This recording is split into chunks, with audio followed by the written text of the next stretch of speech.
Guys, Sage here. If you haven't watched part 1, I advise you to do that. So yeah, watch part 1.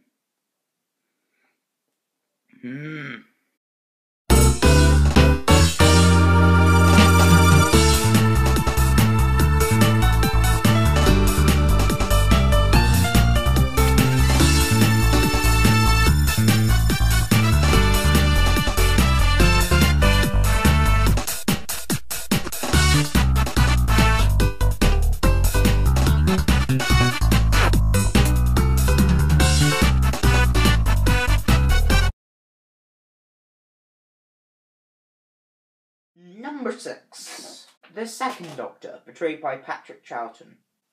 So, Patrick Troughton,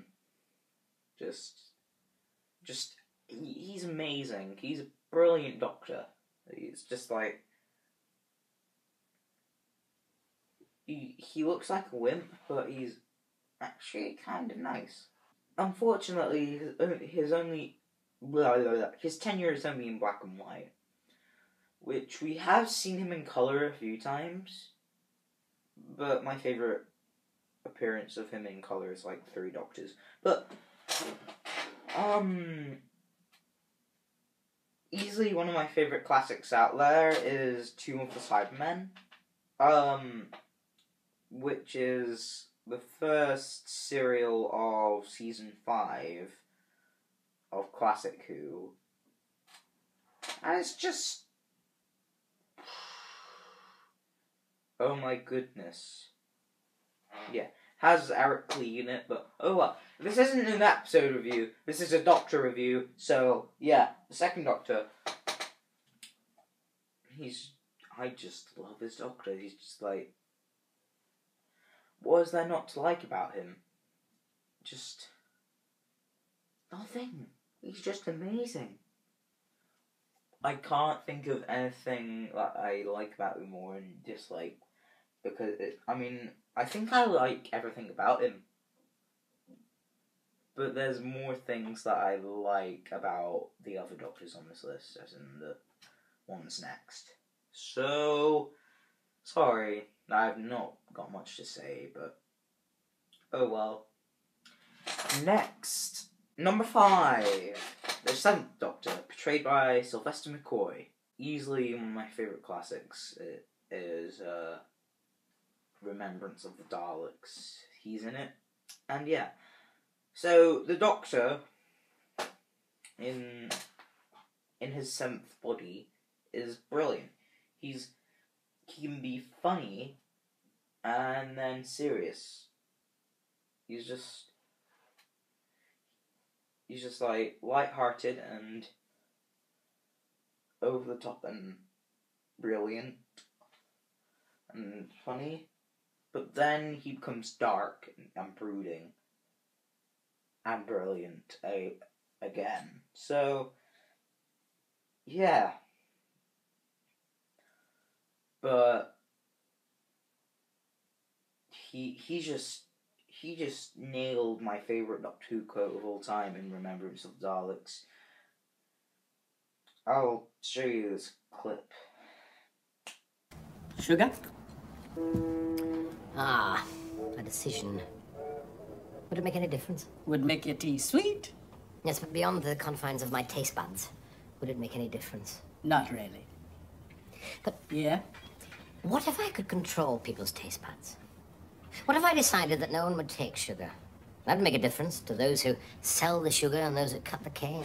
My father, he was a cane cutter. Exactly. Now, if no one had used sugar, your father wouldn't have been a cane cutter. If this sugar thing had never started, my great-grandfather wouldn't have been kidnapped, chained up, and sold in Kingston in the first place. I'd be an African. See? Every great decision creates ripples. Like a huge boulder dropped in a lake. The ripples merge, rebound off the banks in unforeseeable ways. The heavier the decision, the larger the waves, the more uncertain the consequences. Life's like that. Best thing is just to get on with it. Yeah, it's true, and it's brilliant. Just like, yeah, and it works for the plot as well and stuff, and yeah. And he's the only Doctor that's pulled off, like, saying to Davros, unlimited rice pudding. Need I say more? Next. Number 4. The Fourth Doctor, played by Tom Baker. Would you like a jelly, baby? Anyway, so Tom Baker's Fourth Doctor. Easily, he had the most stories, and out of all the classic Doctors, I've seen most of them, as in the most classic Doctor Who I've seen, as in I've seen the most classic episodes per Doctor I've seen, if you know what I mean, Tom Baker, because I watched the whole of The Key to Time. Yes. And the Doctor is actually pretty, like, yeah, you don't know what to expect. In The Key to Time, he has a companion called Romana. I'm sure you've heard of her. But in that body, she's like my favourite companion ever. I've not seen an episode with the second Romana. No.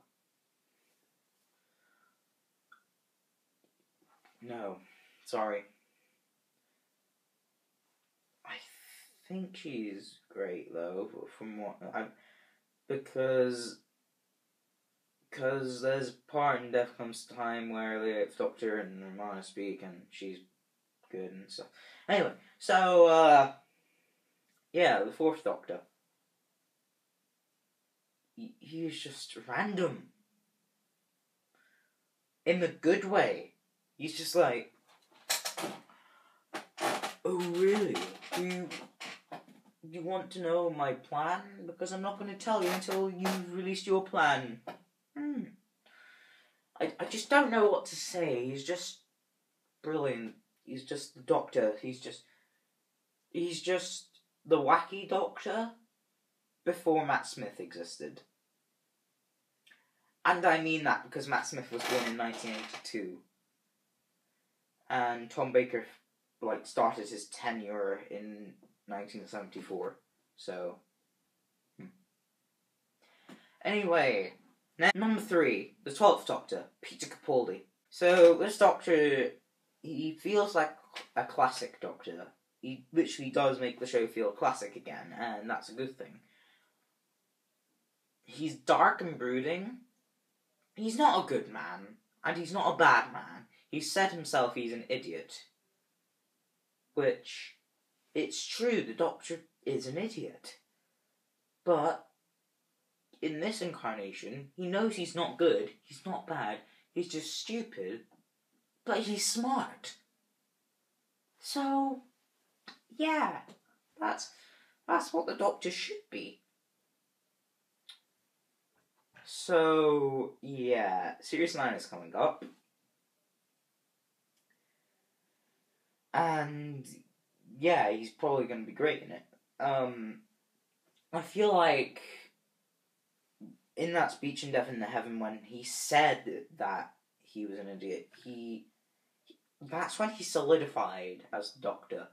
He was trying to figure out who he was, like a sexually confused teenager. But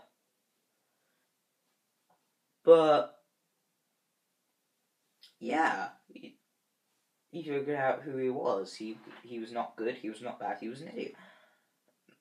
But easily one of my favorite, I think that's, one of my favorite quotes in Doctor Who comes from Flatline. I tried to talk. I want you to remember that. I tried to reach out. I tried to understand you, but I think that you understand us perfectly.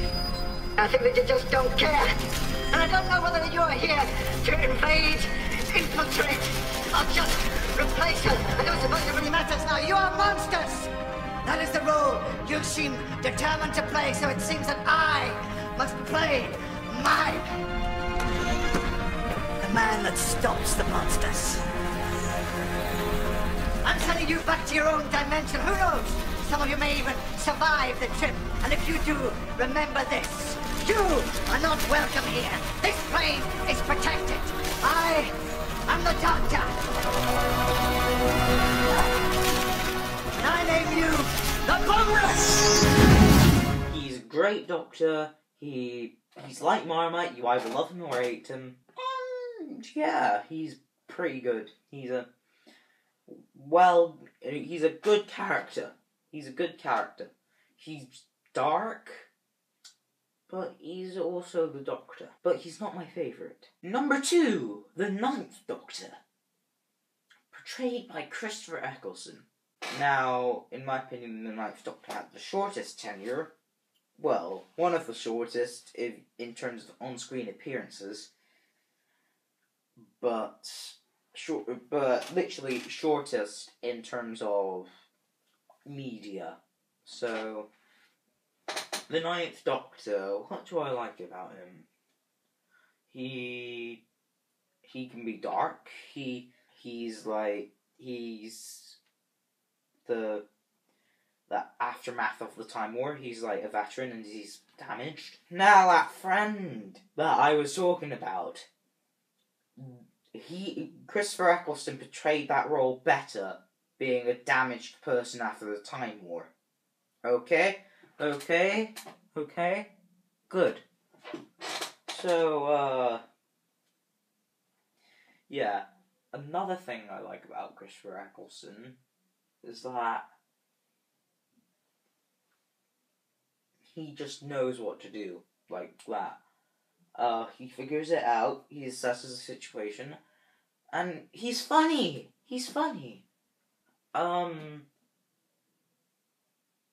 The other day I watched Boomtown,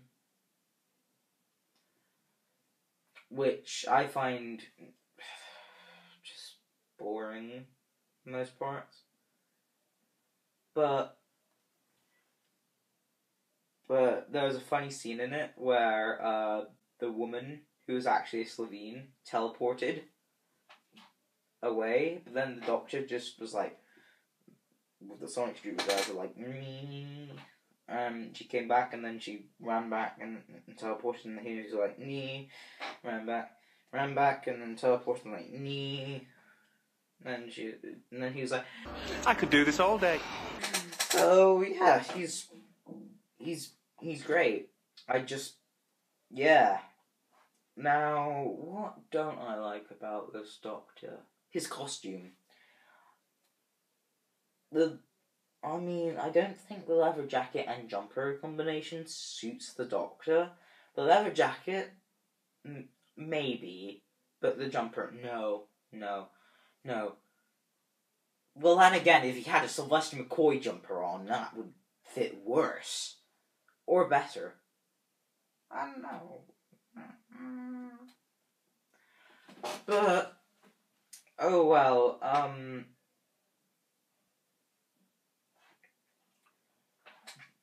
the Ninth Doctor.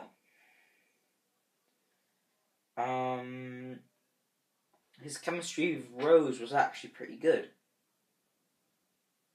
Unlike the 10th Doctor, which they had too much chemistry and they were pretty much boyfriend and girlfriend. And Rose was just, no, I can't think of Series 2 Rose. Think of better things in life. Like the number 1 spot. Segue much? The number 1 spot, if you haven't guessed, is the 8th Doctor, Paul McGann.